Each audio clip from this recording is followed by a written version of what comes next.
बिस्मिल्लाहिर्रहमानिर्रहीम वबिही नस्तईन।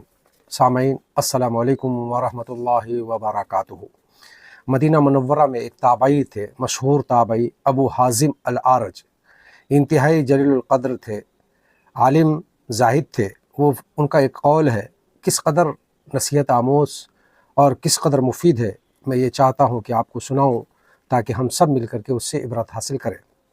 वो फरमाते हैं, इज़ा अज़मल अब्दु अला तरकिल आसामी अततहुल फुतूह। जब बंदा गुनाहों को छोड़ने का अज़्म, गौर से सुनिए, अज़्म के माने अज़्म है, अज़्म के माने पुख्ता इरादा करने के हैं। तो जब बंदा गुनाहों के छोड़ने का अज़्म कर लेता है तो उस पर फुतूहात के दरवाज़े खुलना शुरू हो जाते हैं। सबसे पहली बात आपने गौर किया, वो ये फरमाते हैं कि बंदा अज़्म कर लेता है, ख्वाहिश नहीं, गुनाहों के छोड़ने की ख्वाहिश नहीं करता, बल्कि बंदा गुनाहों के छोड़ने का अज़्म पुख्ता इरादा कर लेता है तो अल्लाह ताला उसके लिए फुतूहात के दरवाज़े खोल देते हैं। फुतूहात का मतलब है कामयाबी, कामरानी और मारफत इलाही के दरवाज़े अल्लाह ताला खोल देता है। ये फुतूहात के दरवाज़े खोल देता है। इन ताबई के कौल के से ये बात अच्छी तरह से समझ में आ गई।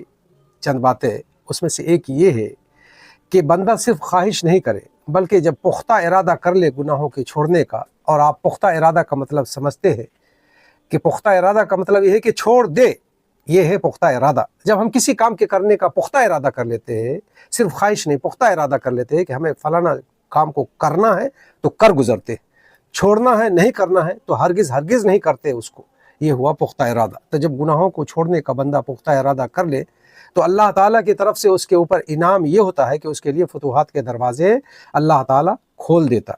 यानी गुनाह इंसान के दिल और उसकी तरक्की के दरमियान एक बहुत बड़ा रुकावट है, एक बहुत बड़ी दीवार हो जाती। जब ये गुनाह की दीवार हटती है तो फिर बंदा के लिए तरक्की का रास्ता, रूहानी और दुनियावी दोनों तरक्की का रास्ता बहुत ही आसान हो जाता है और अल्लाह ताला उसके लिए तरक्की के दरवाजे गोया खोल देते हैं। ये तरक्की क्या है?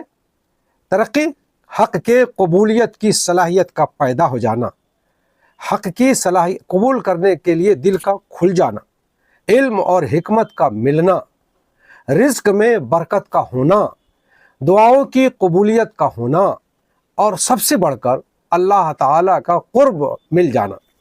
अब सोच लीजिए, एक बंदे मोमिन के लिए और क्या चाहिए? उसको रिज़्क़ बरकत वाली मिल जाए, उसकी दुआ कबूल होने लगे और इल्म और हिकमत का दरवाज़ा उसके लिए खुल जाए, उसके दिल पर इल्म और हिकमत का नुज़ूल होने लगे और सबसे बढ़कर अल्लाह ताला का क़ुर्ब नसीब हो जाए। अब हमें क्या चाहिए? इसके अलावा क्या चाहिए? कुछ भी नहीं चाहिए।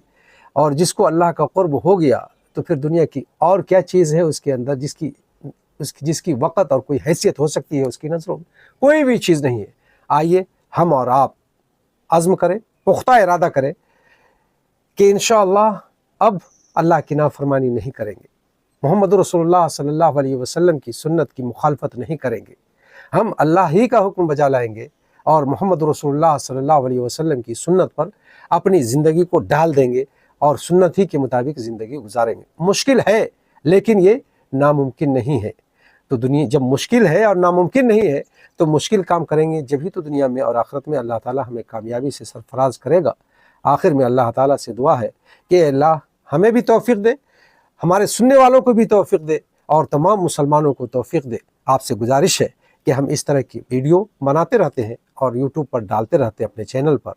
आप हमारे चैनल पर जाइए, हमारे चैनल का मोहम्मद खुर्शीद कासमी है, चैनल पर जाइए, देखिए और बात अगर आपको पसंद आए तो अपने दोस्तों तक पहुंचाइए। दोस्तों के लिए सबसे बड़ी खैर खाही यही है कि उनकी आखरत संवर जाए, वो आखरत में सुरखरू हो, ये सबसे बड़ी आपकी खैर खाही होगी। तो उन तक भी पहुंचाइए। वमा अलैना इल्लल बलाग।